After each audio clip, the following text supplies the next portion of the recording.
Hello students, स्वागत है एक बार आपका फिर से मिश्री के यूट्यूब के स्टडी मंत्र चैनल पर। प्रीवियस लेक्चर में हम लोगों ने स्टडी कर लिया था कि प्लांट टिश्यू कल्चर की जो स्टेराइल टेक्निक्स होती है वो क्या होती है, उसके ऊपर हम लोगों ने डिस्कस कर लिया था। आज का हमारा टॉपिक है कि एक्सिलरी बड प्रोलिफरेशन की माइक्रो प्रोपागेशन की किस प्रकार से होता है, मतलब प्लांट टिश्यू कल्चर में कल्चर किस प्रकार से किया जाता है कि एक होल प्लांट का रीजनरेशन किस प्रकार से किया जाता है, इसके ऊपर हम लोग स्टडी करेंगे। इसके अंदर हम लोग एंथर कल्चर है, सोमेटिक एम्ब्रियोजेनेसिस है, मतलब बहुत सारे टॉपिक क्लियर करेंगे।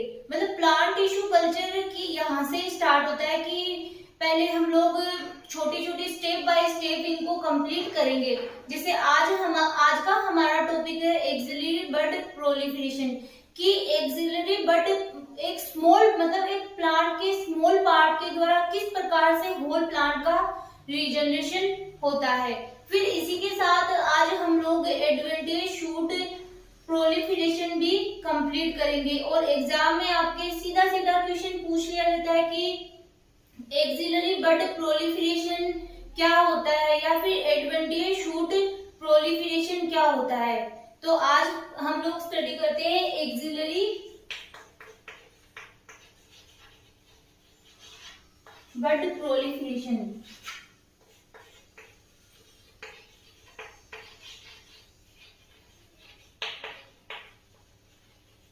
तो स्टूडेंट्स क्या होता है इसमें, देखो सबसे पहले हम लोगों को एक्सिलरी बड प्रोलिफरेशन मतलब प्रसारण, और एक्सिलरी बड आप लोगों को सबको पता है, जो बायोलॉजी के स्टूडेंट है उन सबको पता है एक्सिलरी बड क्या होती है कि लीव्स की एक्सियल पार्ट पे प्रेजेंट जो बड होती है उसको क्या बोला जाता है, एक्सिलरी बड बोला जाता है। तो देख रहे हो ये स्टेम का स्मॉल सा पार्ट यहाँ पे मैंने बनाया है समझाने के लिए। तो ये वाला जो पार्ट होता है जो जिसको बोलते हैं कक्षत कलिका, एक्सिलरी बड मतलब कक्षत कलिका, तो ये वाला जो पार्ट है वो है एक्सिलरी बड। इस पार्ट को ही आइसोलेट करके क्या करना है, कल्चर करवाना है, और इतने से स्मॉल पार्ट के द्वारा एक होल प्लांट का रीजनरेशन करवाना है। तो वो किस प्रकार से होता है, ये वाली इसमें आप लोगों को सबको पता है, ये मिडरिप है, यहाँ पे पिटियोल प्रेजेंट है, तो इसके बारे में आप लोगों को पता है। तो हम लोग आगे डिस्कस करते हैं कि किस प्रकार से एक्सिलरी बड प्रोलिफरेशन होता है। क्या होता है स्टूडेंट्स कि इस पार्ट को प्लांट से रिमूव कर लिया जाता है, ठीक है। फिर मान लो कि ये हमारे पास एक इलोंगेटेड प्लांट है, ये मेच्योर प्लांट है। इसको अगर हम लोग किसी प्लांट को कल्चर मीडिया में यूज में ले रहे तो उस प्लांट को बोला जाता है मदर प्लांट,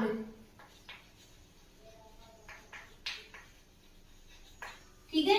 फिर हम लोग आगे देखते हैं कि इसमें कल्चर की प्रोसेस किस प्रकार से होती है। अब इसमें से हम लोग क्या ले लेते हैं, कोई भी मेरिस्टेम या कोई शूट टिप ले लेते हैं, ठीक है। ये हम लोगों ने ले लिया मेरिस्टेम, इसको किससे आइसोलेट किया, इसे मदर प्लांट से। या फिर क्या लेते थे, शूट टिप, ठीक है। एक स्मॉल पार्ट को आइसोलेट कर लिया, फिर इसको हम लोग जब न्यूट्रिएंट मीडिया में डालेंगे तो इसमें किसका फॉर्मेशन हो जाएगा, शूट का फॉर्मेशन हो जाएगा, शूट डेवलपमेंट, ठीक है। फिर ये तो शूट का फॉर्मेशन हो गया, लेकिन अब ये प्लांट है, मतलब ये जो बन रहा है प्लांट कल्चर मीडिया में, इसमें एक्सिलरी बड के डेवलपमेंट के लिए किसकी नीड होती है, मतलब हम लोगों को क्या चाहिए, एक्सिलरी बड चाहिए। तो एक्सिलरी बड के लिए क्या किया जाता है, साइटोकाइनिन का छिड़काव किया जाता है। देखो स्टूडेंट्स क्या होता है कि अगर कई बार क्या होता है कि जो प्लांट डेवलप हो रहा है उसमें शूट एपिकल पार्ट होता है वो बहुत अधिक डेवलप करने लग जाता है, लेकिन एपिकल जो एक्सिलरी पार्ट है वो डेवलप नहीं होता है, तो या तो उस शूट एपिकल को क्या कर दिया जाता है, रिमूव कर दिया जाता है, जिससे कि एक्सिलरी पार्ट है वो डेवलप होने लग जाता है, या फिर जो साइटोकाइनिन की क्वांटिटी है वो हाई रखी जाती है, जिससे क्या डेवलप होता है, एक्सिलरी पार्ट अधिक डेवलप होता है। ये यहाँ पे किसका डेवलपमेंट हो गया, एक्सिलरी पार्ट का डेवलपमेंट हो गया, एक्सिलरी शूट डेवलपमेंट। ठीक है, यहाँ पे किसका यूज में लिया हम लोगों ने, साइटोकाइनिन का यूज में लिया।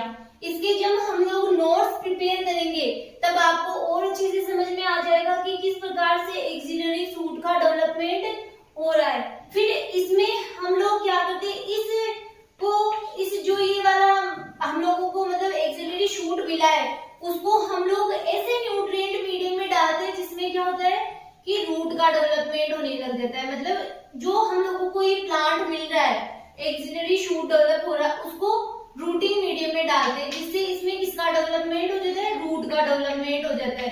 तो यहाँ पे हम लोग लिख सकते हैं कि rooting in axillary shoot, rooting in axillary shoot. तो ये एक प्रकार की क्या है, इन विट्रो प्रोसेस है, मतलब आर्टिफिशियली किसी प्लांट का डेवलपमेंट करवाना, इसी को ही मतलब माइक्रो प्रोपागेशन, सूक्ष्म प्रवर्धन बोला जाता है, कि किसी प्लांट के स्मॉल पार्ट के द्वारा होल प्लांट का रिजनरेशन होना, मतलब क्लोन बनाना, किसी प्लांट के क्लोन बनाना। जैसे कोई प्लांट है उसके बहुत सारे क्लोन बना दिए तो वो उसको क्या बोलते हैं, क्लोनल प्रोपागेशन। ठीक है, तो हम जो मैंने बताया है उसी को हम लोग विथ नोट्स के साथ प्रिपेयर कर। प्लांट रीजनरेशन के कौन कौन से पाथवेज होते हैं, फिर उसमें लिखा हुआ है कि proliferation of axillary buds adventitious shoot bud proliferation. मतलब कि आपके एग्जाम में सीधा सीधा ही पूछ लिया जाता है कई बार कि प्रोलिफरेशन ऑफ एक्सिलरी बर्ड्स, मतलब एक्सिलरी बर्ड का प्रसारण किस प्रकार से होता है, या फिर कई बार ये भी पूछ लिया जाता है कि एडवेंटिएज शूट बड प्रोलिफरेशन को समझाइए।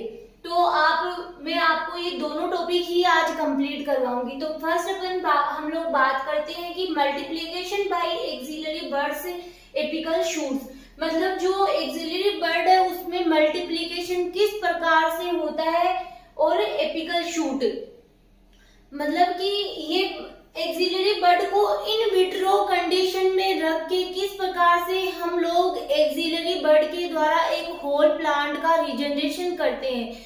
क्योंकि हम लोग स्टूडेंट्स बायोटेक्नोलॉजी में पढ़ रहे हैं, तो अधिकतर मतलब बायोटेक्नोलॉजी मतलब कि किसी भी बायो मतलब जैविक चीजों को इस्तेमाल करके उनको टेक्निक्स में काम में लेना।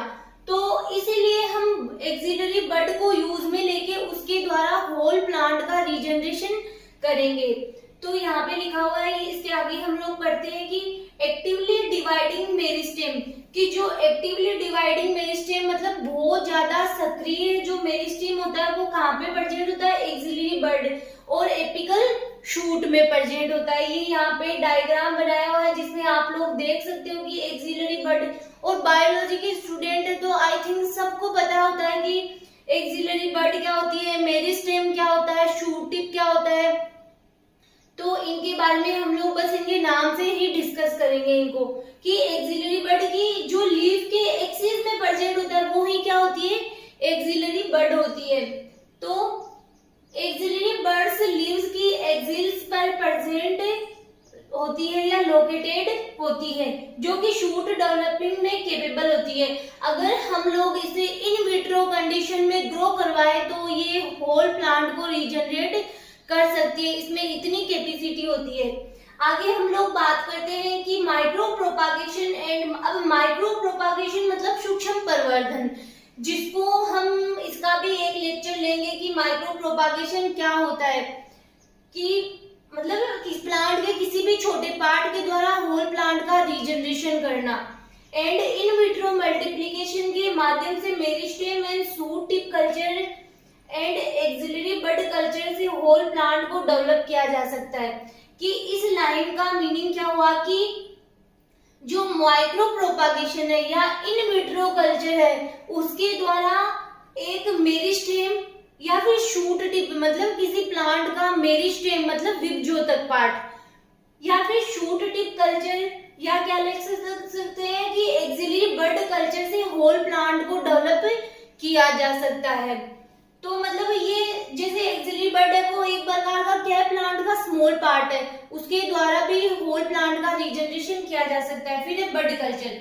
अब बड कल्चर होता है वो मतलब टू टाइप से हो सकता है, एक तो सिंगल नोड कल्चर, एक axillary bud culture. Single node culture में हम लोग बात करेंगे आगे, पहले हम लोग पढ़ेंगे एक्सिलरी बड कल्चर जिसमें फर्स्ट लिखा हुआ है कि एक्सिलरी बड कल्चर। अब एक्सिलरी बड कल्चर हम लोगों को मतलब इस पार्ट को रिमूव करके कल्चर करवाना है, इन विट्रो कंडीशन में कल्चर करवाना है। तो आगे लिखा हुआ है students, in this method axillary bud के साथ एक शूट टिप को भी आइसोलेट किया जाता है कि एक्सिलरी बड के साथ में एक शूट टिप को भी आइसोलेट किया जाता है। High level of cytokinin is required for this culture कि हाई लेवल ऑफ साइटोकाइनिन की इस कल्चर के लिए साइटोकाइनिन की बहुत अधिक मात्रा में आवश्यकता होती है। क्यों? क्योंकि अगर साइटोकाइनिन का छिड़काव नहीं होगा तो जो एपिकल पार्ट है वो ग्रोथ करेगा। तो क्या करते हैं, या तो एपिकल पार्ट को रिमूव कर देते हैं लेटरल ब्रांचेज को ग्रोथ करवाने के लिए, या फिर साइटोकाइनिन की हाई रिक्वायरमेंट होती है जिससे कि क्या जो लेटरल ब्रांचेज है वो डेवलप होती है, जिसके रिजल्टिंग एपिकल ग्रोथ तो क्या हो जाती है, स्टॉप हो जाती है एंड एक्सिलरी बड डेवलप हो जाती है। ये हम लोग ये सारी कंडीशन किसकी बात कर रहे हैं, इन विट्रो कल्चर की बात कर रहे हैं, आर्टिफिशियली कल्चर करवा रहे हैं। एक रोजेट प्लांट मतलब रोज प्लांट या फिर रोज के जैसा प्लांट, एंड एक लॉन्ग प्लांट के लिए axillary bud culture given as follows. अब हम लोग डायग्राम के साथ में देखेंगे कि एक्सिलरी बड कल्चर किस प्रकार से किया जाए।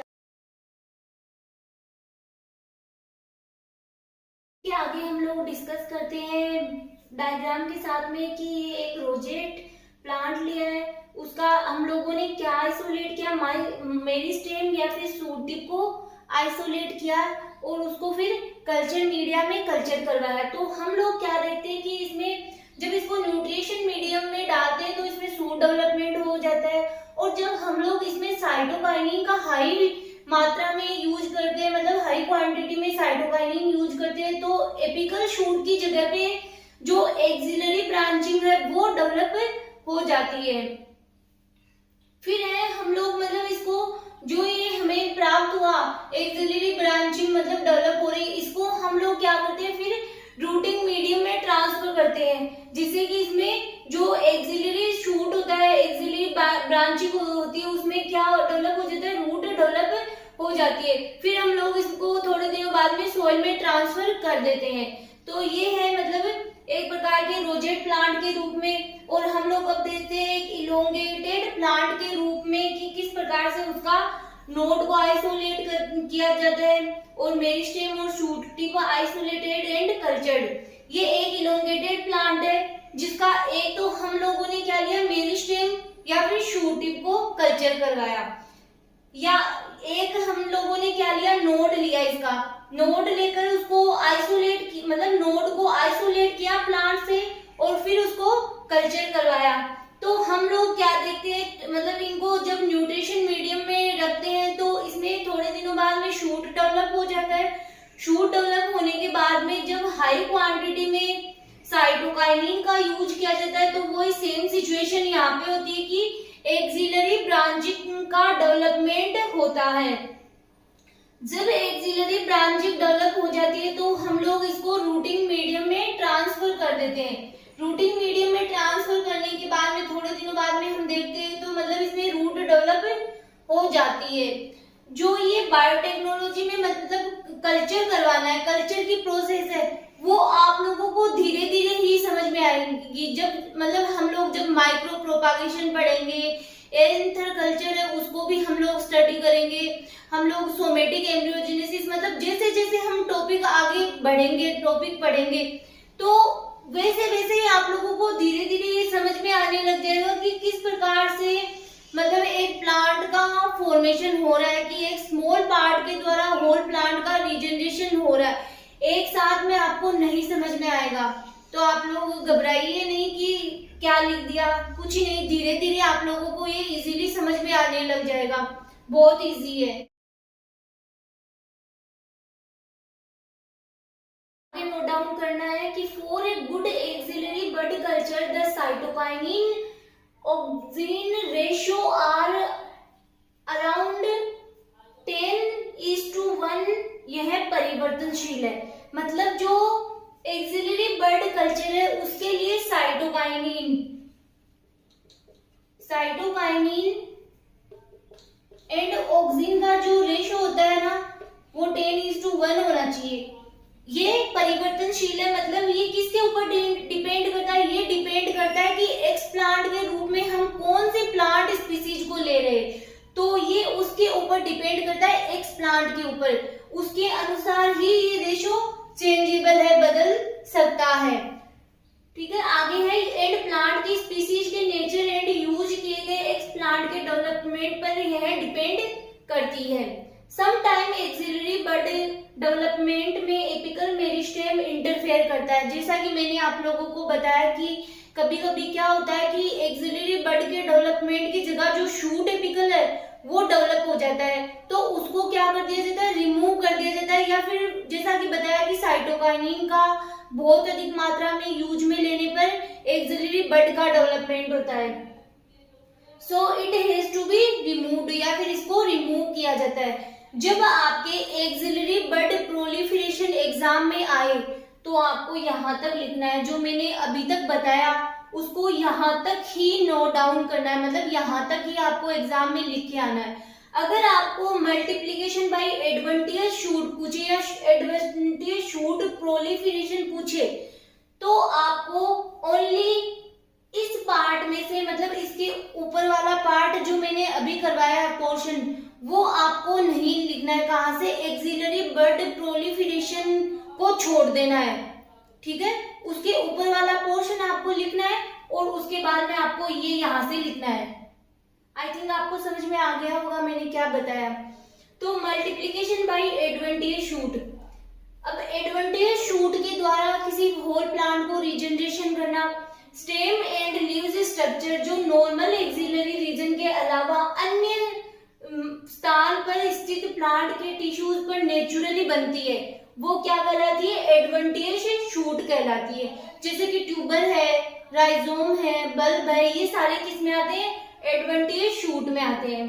There are many adventitious shoot which include bulb है, ट्यूबर्स है एंड राइजोम है, etc. The adventitious shoots are useful in in vitro clonal propagation, मतलब किसी प्लांट के क्लोन बनाने में भी किसका यूज किया जाता है, एडवेंटियस शूट का भी यूज में लिया जाता है। आगे हम लोग इसको डायग्राम के साथ में, तो स्टूडेंट्स आगे हम लोग डायग्राम के साथ में देखते हैं कि एडवेंटियस शूट प्रोलिफरेशन किस प्रकार से होता है। तो ये मान लो कोई प्लांट है जिसका हम लोगों ने मतलब यहाँ पे एडवेंटियस शूट लेना है एक प्लांट के रूप में, तो मैंने डायरेक्ट ही यहाँ पे क्या लिख दिया, एक्स प्लांट्स लिख दिया, मतलब कि इस प्लांट का कोई भी पार्ट, लेकिन हम लोगों को क्या लेना है, एडवेंटियस शूट लेना है, तो उसको हम लोग किसके रूप में लेते हैं, एक्स प्लांट के रूप में ले लिया। फिर इसको हम लोग कल्चर मीडिया में कल्चर करवाते हैं, तो 3 प्रकार से मतलब एक मेच्योर प्लांट का फॉर्मेशन होता है। किस प्रकार से होता है कि एक्स प्लांट के रूप में एक तो केलस का फॉर्मेशन होना, फिर केलस से यहाँ पे किसका फॉर्मेशन होना।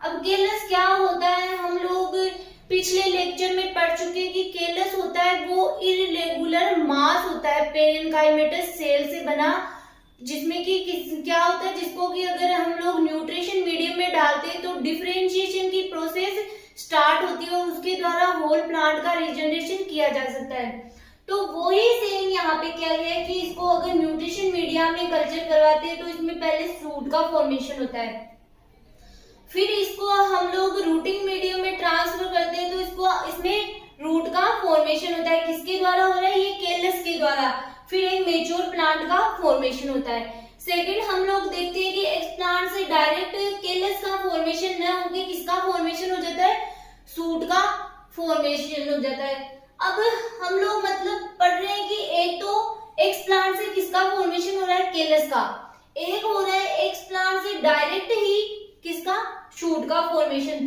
तो इन दोनों प्रोसेस में भी डिफरेंट है, मतलब ये दोनों प्रोसेस है वो भी डिफरेंट है, इसको भी हम स्टडी करेंगे आगे। एक होता है डायरेक्ट एम्ब्रियोजेनेसिस, एक होता है इनडायरेक्ट एम्ब्रियोजेनेसिस, कि एक तो डायरेक्ट ही किसका फॉर्मेशन हो गया, एक प्लांट से शूट का फॉर्मेशन हो गया, एक बीच में एक इंटरमीडिएट स्टेप बनती है उसको बोलते हैं केलस, मतलब इसके ऊपर भी हम लोग डिस्कस करेंगे। फिर शूट से रूटिंग मीडियम में डालने पर रूट का फॉर्मेशन हो जाता है, रूट से मेच्योर प्लांट का फॉर्मेशन हो जाता है। एक होता है थर्ड, मतलब इस प्लांट से पहले सेल ग्रुप के रूप में पाई जाती है जिसको बोलते हैं सस्पेंशन सेल कल्चर, मतलब अगर सेल ग्रुप के रूप में पाई जा रही है तो उसको बोला जाता है सस्पेंशन सेल कल्चर, जिसके द्वारा बाद में किसका फॉर्मेशन होता है, शूट का फॉर्मेशन होता है। फिर शूट को रूटिंग मीडियम में डालने पर रूट का फॉर्मेशन हो जाता है और फिर एक मेच्योर प्लांट के रूप में ये होल प्लांट हम लोगों को प्लांट रिलेट के रूप में प्राप्त हो जाता है। ये आपके कंप्लीट हो चुका है, बर्ड प्रोलिफरेशन का टॉपिक भी कंप्लीट हो चुका है जिसमें हम लोगों ने पढ़ लिया एक्सिलरी बर्ड प्रोलिफरेशन और एडवेंटिशियस शूट प्रोलिफरेशन।